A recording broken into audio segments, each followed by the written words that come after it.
Почитувани гледачи, добре ни дојдовте во неделниот микс. Денеска имам една навистина привилегија и уникатна можност да разговарам со мојот следен гостин, кој е доктор Игор Балевски, интервентен кардиолог, кој веќе 26 години работи во Универзитетскиот клинички центар во Марибор. Тој таму изгради истакната меѓународна медицинска кариера. Потекнувајќи од семејство на лекари, доктор Балевски го посветува својот живот на иновациите и спасувањето животи. Добре ни дојдовте. Добре ви најдов. Исклучително ми е честа што сте ми денеска гостин. Ви благодарам. Фала на поканата. Ви благодарам за одвоеното време и некако верувам дека и нашите гледачи нормално ве знаат како голем научник, доктор и така натаму, но денеска ете би сакал малку и во друго издание да ве запознаеме. Нормално ќе зборуваме за медицината, ќе зборуваме за кардиологијата, но и така малку и вас поприватно да ве Што можам, ќе кажам искрено и ќе поможам. Ви благодарам. И потекнувате од Охрид, од медицинско семејство. Вашиот татко Круме Балевски беше интернист, вашата мајка Благуна Балевска е исто така интернист, но и вашиот брат е исто така доктор. Тој е познат уролог хирург, доктор Горан Балевски. Па колку, доктор Балевски, доктор Игор, растењето во средина на врни доктори влијаеше врз вашата одлука токму да ја изберете медицината, а потоа да специализирате кардиологија? Што знам, тешко точно можам да кажам колку, меѓутоа генетиката сигурно влијае, да речем појќе или помалу на изборов. Сигурно влијаат и околностите во кои расте, поготово веројатно исто влијае татко ми млад почина и тоа ми беше, да речем, некој стимул. Меѓутоа и во наша фамилија од порано пред татко ми, баба ми, прабаба ми и другите се бавеа со тие, со медицина, со, да речем. Така, расте во такви услови и уште од мал бев убеден дека ќе се бавам со медицина и со љубов стварно се бавам со медицина и учев со нешто точно посебно да кажам зашто неам, меѓутоа сигурно имаше влијание и со кого растев, како растев, со цела моја поширока фамилија. Така. Веќе 26 години, како што спомнав, сте работите на Универзитетската клиника во Марибор. Како се промени кардиологијата, особено во однос на технологиите и методите на лекување сите овие години? Многу, драстично, мислам, јас имам и книгите и татко ми беше, тој се бавеше посебно со кардиологија. И кога ги гледам сега, мислам, кога ги гледам во тие години што училе и како ги лекувале, тоа е неверојатна разлика, поготово последниве години, да речем, ајде од 77-ма навака, кога почнале тие инвазивни процедури, првите стенте 86-та, операциите на срце, малку почнале порано, кардиохируршки оддел. Драстично, поготово последниве години со воведување на овие нови, да речем, методи 2002-2020, драстично се променале не само диагностика, туку лекувањето, преживувањето, квалитетов на живот. Луѓето драстично и подолго живеат и поквалитетно живеат. 60% од сиве болести во главно се врзани на кардиологија, на кардиоваскуларниот систем. Така да мислам се толку е тоа напреднато да практично е скоро невозможно да се скријат некоја болест, толку прецизно ниво сме во можност да ги диагностицираме тие процедури. Так. Сигурно понапред ќе уште по ова, меѓутоа сега последниве години драстично, последниве 10 години драстично се променато. А можете ли, доктор Балевски, да ни објасните нам, на гледачите, мислам мени на гледачите, што е интервентна кардиологија и зошто е толку клучна за спасувањето животи? Реков, прво, кардиологија се околу 60% од сите, да речем, проблеми што се врзани со здравство и најмногу луѓе умират точно од тие болести. Тоа е прво. Второ, се дели тој гранка од интернава медицина, кај што се и други внатрешни органи, гастро, ендо, сите други органи. Се дели на неинвазивна и инвазивна. Неинвазивнава е таму кај што се прават диагностички методи, диагностички без пробој на кожа, да речеме, ултразвук, тест на оптоварување, холтери, дуплекс и тие работи кај што се прават неинвазивни методи. Инвазивни методи порано беа и и диагностички, сега воглавно се терапеутски. Ние преку инвазивни процедури со боцкање преку кожа, преку крвни садови, влегуваме внатре во срцево и практично ги лекуваме пациенти. Ако е кардиосат стеснат, го расширвиме. Ако е затворен, го отвораме. Ако за листоков е стеснат, да речеме, го потистуваме према зидовите на срцево и ставаме нов залисток. Ако многу пропушта некој залисток, имат методи кои со штипка се фаќаат и ги решаваат тие проблеми. Ако има некој дупче во срце, можеме да го затвориме со такви инвазивни методи воглавном преку артерија или вена, на нозе или на раце и влегуваме внатре во срцето. Тие се воглавно терапеутски, меѓутоа имат и инвазивни диагностички процедури, така да речем. Кај што се влегвит преку крв, преку пробојна кожа и тие проблеми ги решаваме. Вие сите овие години и се надоградувате и нели учите и вие како нели доктор, што е сосем нормално, и еве би сакала честитки да ви упатам, неодамна станавте доцент. Да, фала ти многу. Па каква улога играат истражувањето, образованието и континуираното учење во вашата секојдневна медицинска пракса? Мислам, од току почнав да учам медицина до специализација, да речам до субспециализација, драстично се промена до после субспециализација почви да речам правите учења кај што суб се специализира за некој, пошто кардиологија не само интервентнава на инвазивна, неинвазивна, интервентнава е на многу подобласти разделена веќе. Практично е скоро невозможно да се бави со целосна кардиологија. Порано кога почневме учевме цела интерна, цела кардиологија, се бавевме со све и свашта во наводници, меѓутоа сега веќе во ново време е скоро невозможно. Толку се нови методи, толку се нови диагностички процедури, нови орудија, да речем, девајси, што е невозможно. Да, нормално, мислам, академскиот дел, тука многу мало се бавам, да речем, ајде, постдипломски докторат, тоа го завршив, ево и доцентурава ја завршив, меѓутоа во тој дел многу мало, воглавно се бавам во другиот, во клиничкиот дел, меѓутоа паралелно некако успеав да ги стерам тие две работи. Едукација е постојана.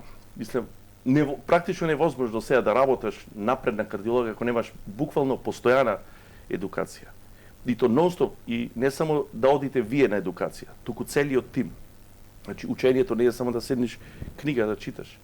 Не е отвори интернет, ќе читам или крам на едукација една недела, две.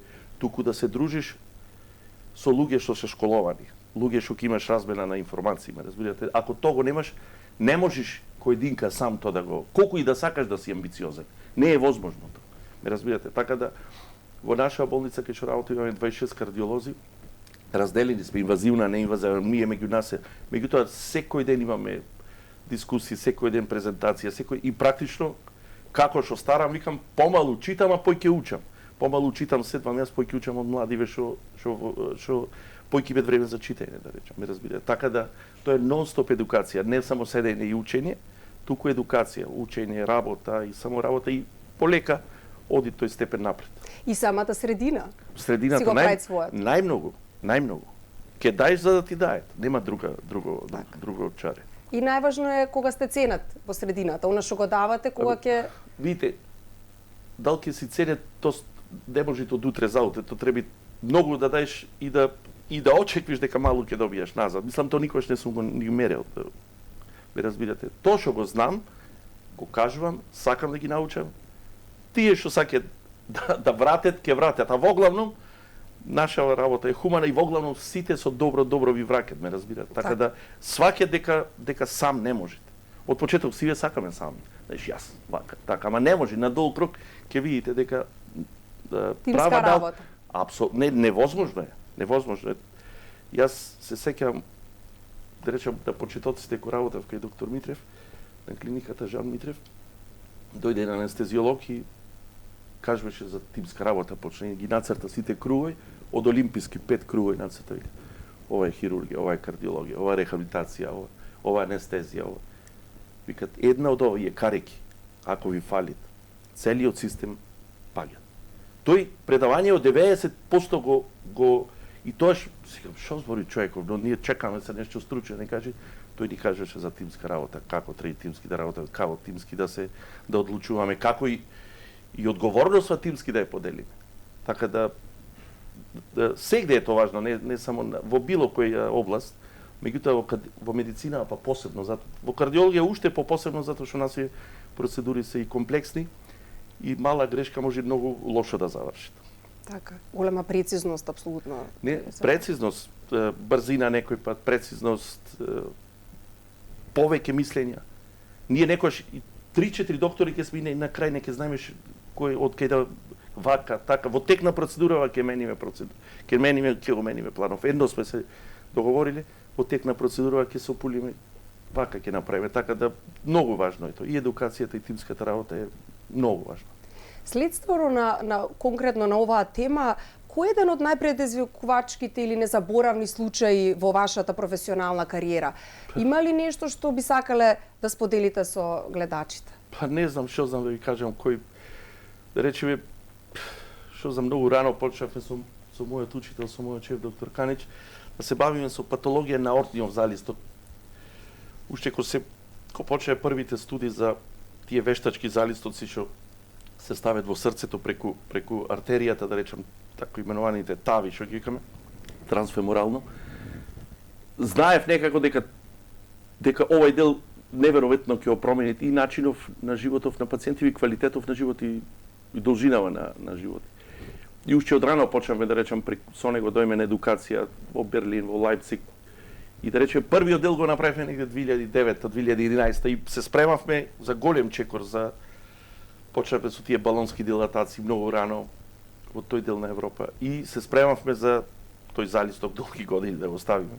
И скоро беше све спремно да оставиме, така тој дел беше многу, да речем, разочарувачки за мене, што не успеавме уште 2011, беше планот. Успеавме 2017, значи 5 години. Така да 2017 веројатно ако оставив првиот тој залисток заедно со мојот учител, би беше стварно од еден дел беше многу мило што успеав, од еден дел многу криво што закаснавме. Закаснавме на 5 до 7 години, ќе бевме стварно врвен учен центар во тој дел на Европа, да не речем меѓу првите. Меѓутоа тоа е, животов е таков. Да. Нешто конкретно не можам да кажам, а тој ми беше така, да речем, и добар и разочарувачки, ама и весел ден што успеавме да ставиме залисток. И од тоаш па бројката нагло ја зголевивме, почнавме со мало и после нагло зголевивме и сега веќе ова година имаме ставено 250 залистоци ставивме. Така да тоа ми е уште поважно, имаме 4 оператери веќе се. И стана, да речем, Словенија е во самиот европски врв, на милион жители ставаме 350 од тие залистоци, на прво место е Словенија во Европа. По број на имплантирани тие залистоци на милион жители. Одлично, да, тоа е голем успех. И ете, некогаш се случува да некои работи подоцна се случат, но така и генерално и во животот, нели?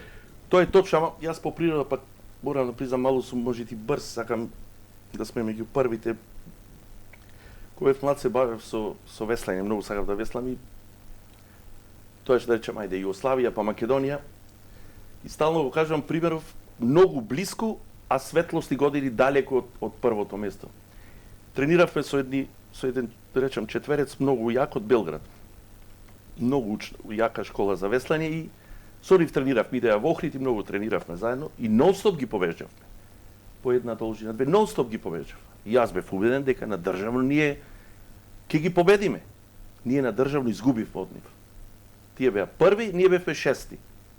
Јас не може да си објаснам сега како е можно, ние тренираме со нив, ние ги побеждаме, идеме на државно, ние губиме. Тие последна година станаа светски прваци во осмерец. Не може да си објаснам. И ојдов в Белград да видам што е работа, зашто, што сме ние. Тогаш и сватив дека се тие многу пошколовани од нас. Дека пошколовани се не само во техника на веслање, во самата тренирање, во исхрана, во претренираност, непретренираност, во техники на вежбање. Школа име, традиција име. Сакам да кажам, ние колку блиски, во наводници и подобри, никогаш нит први бевме да не зборам во светов. И тоа ми беше, да речам, и една школа во животов да пред време да се припремам за некои работи, да можам да стигнам што повисоко, ми разбирате, и стално тоа ми остана, да речем, зашто ние да не сме први во Југославија, а толку близко бевме. А трениравме можети појќе од нив. Ама нити имавме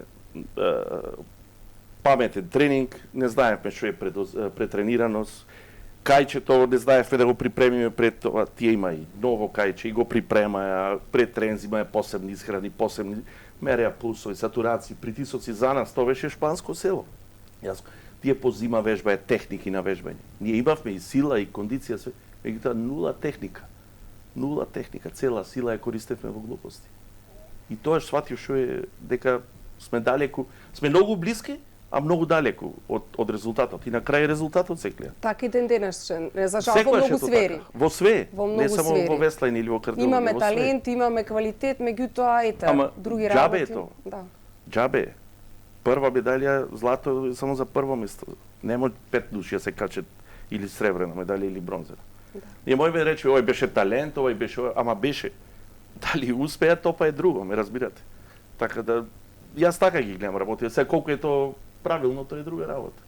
Па очигледно е, затоа што сте долги години и на позицијата која што сте, и врвен, и така натаму, така што дисциплината, учењето се покрај талентот исклучително важно. Све тоа релативно, колку сум врвен, колку сум добар. Меѓутоа, ми е мило што работам во средина кај што можам да се мериме со самиот европски врв, ме разбирате. Словенија во многу работи на прво, да не ретко на второ место.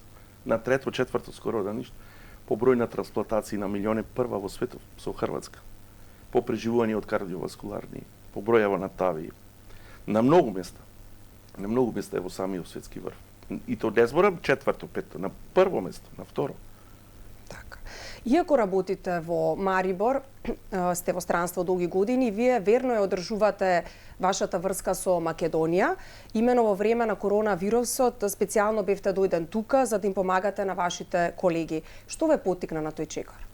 Видите, со короната сите се изненадиве, да речем, никој не очекуваше дека може да се деси тоа, дури сега некој си како е можно тоа да се деси.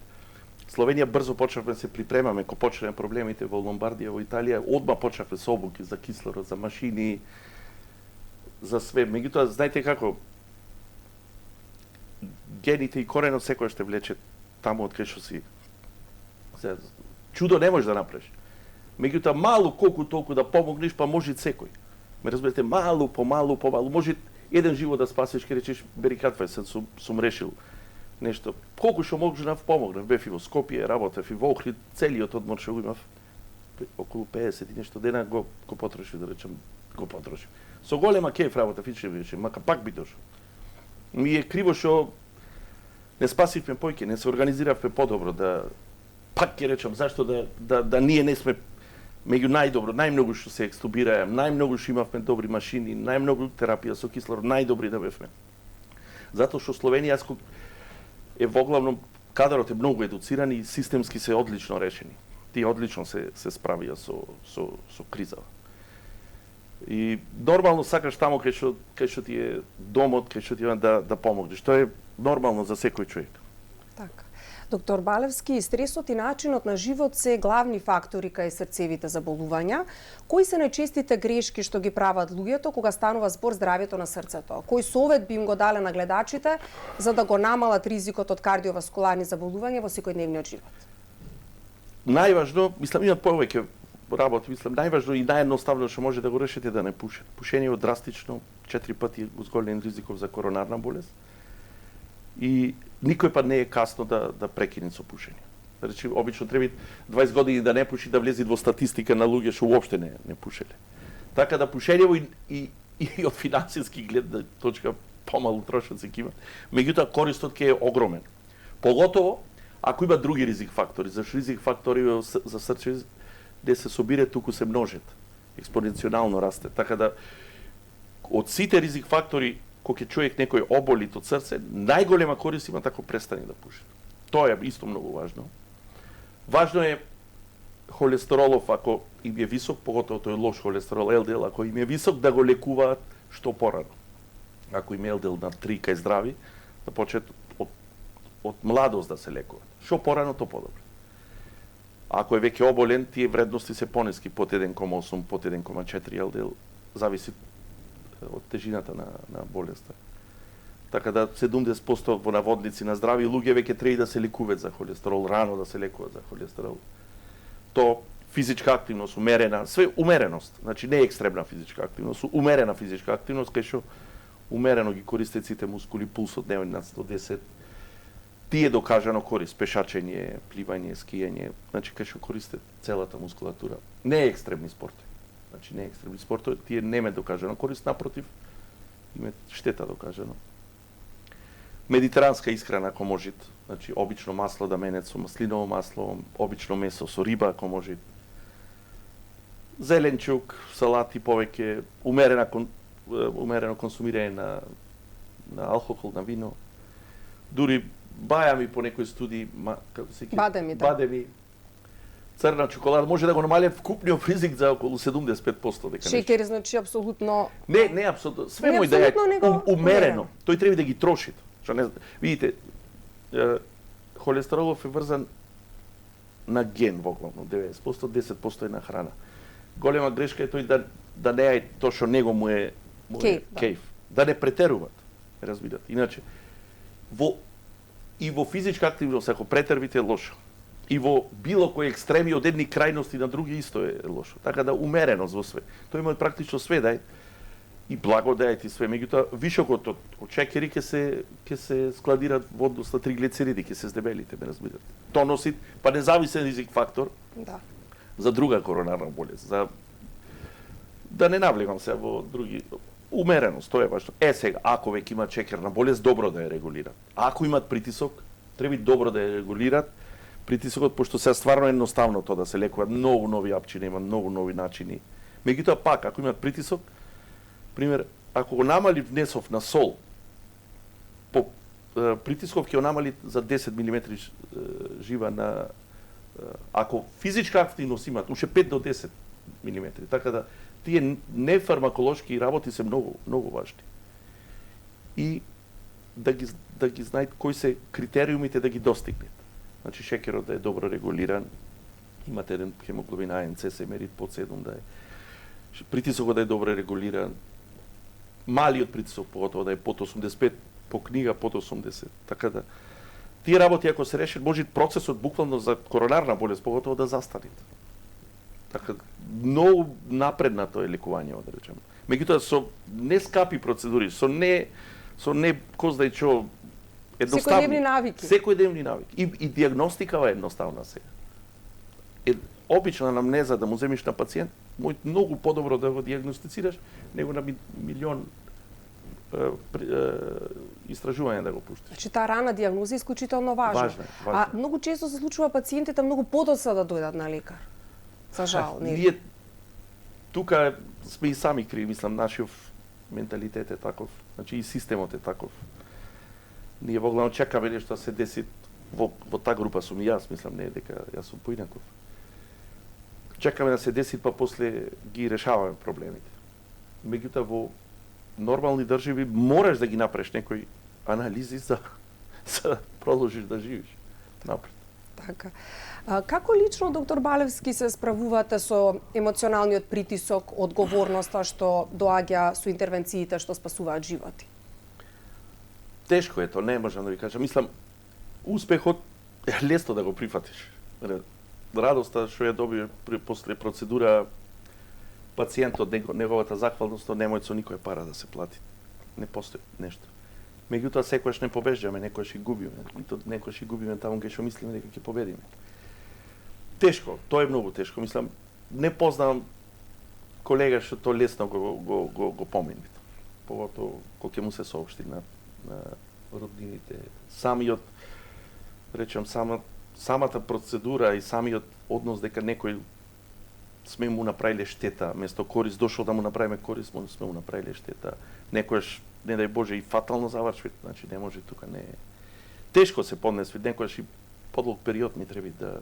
Меѓутоа со работа и со учење, работаш и пробиш што побрзо да го прескочиш тоа.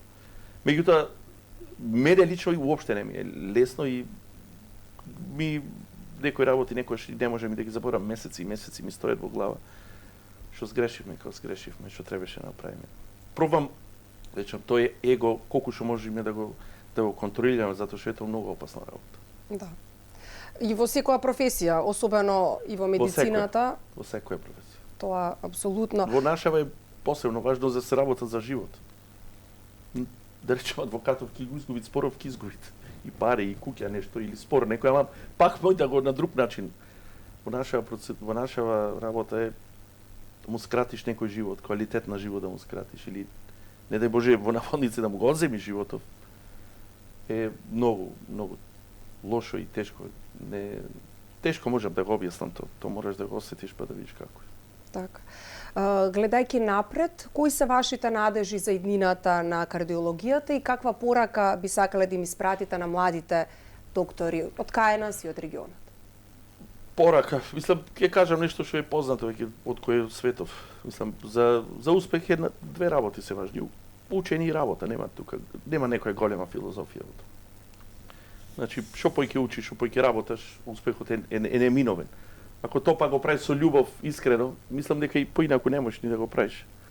Со сила не можеш да учиш и со сила не можеш да работаш. Успехот е загарантиран, мислам. Тоа не треба ни да му го кажам, тоа секој што се фатил со оваа работа, ако го знае, и со све во живот е еднакво. Тоа сигурно води во успех. Тоа па невозможно е да немаш успех ако работаш. Се ако сакаш да си подобар и уште треба да работиш малку поиќе од другите. После дежурство да не одиш дома, пред дежурство да не одиш дома. Ако ти ја прави 200 процедури, ти да правиш 600, ако ти ја прави 600, ти да правиш 1200. Тоа се, нажалост, реалноста е таква. И да се дружиш со луѓе што знаат. Тие воглавно се едноставни, саке да се дружат со луѓе што знаат, разменве ти многу побрзо ќе. И ако тоа па искрено го правиш, гледа дека немаш задна намера, тоа ќе уште подобро и целата работа стане вид уживање, ме разбирате.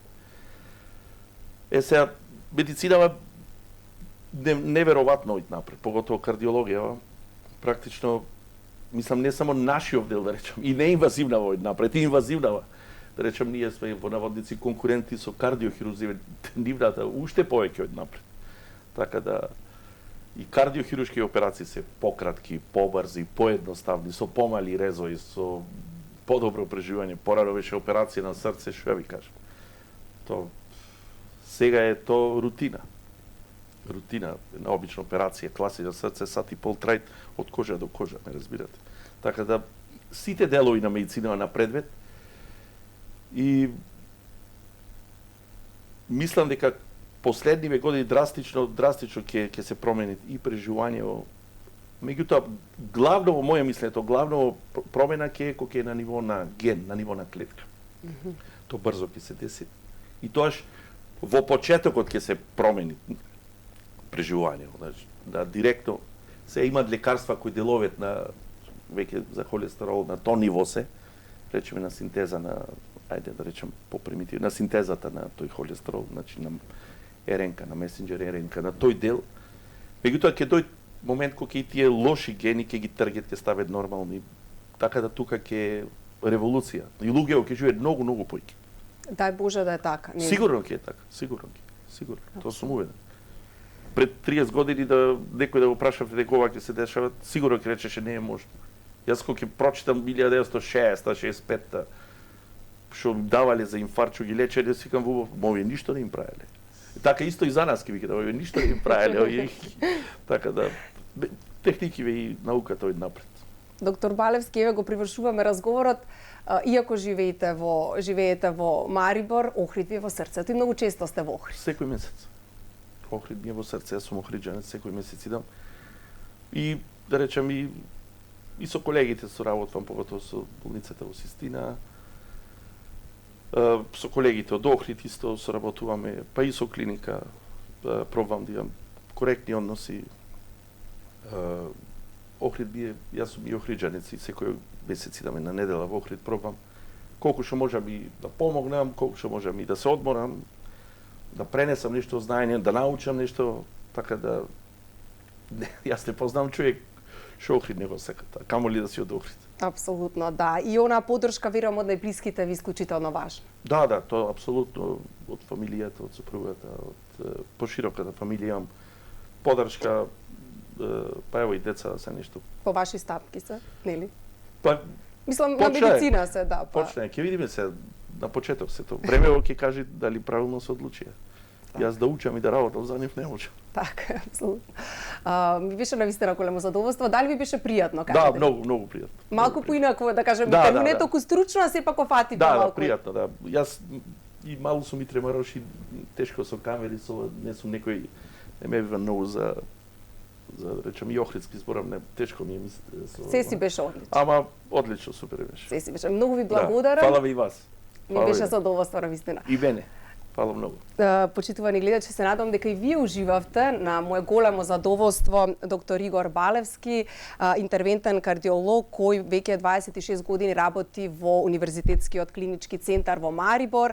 Така што се надам дека, како што спомнав и вие, ви беше вами пријатно ова интервју, исто како и мене. Останете заедно со нас, го продолжуваме за кратко неделниот микс.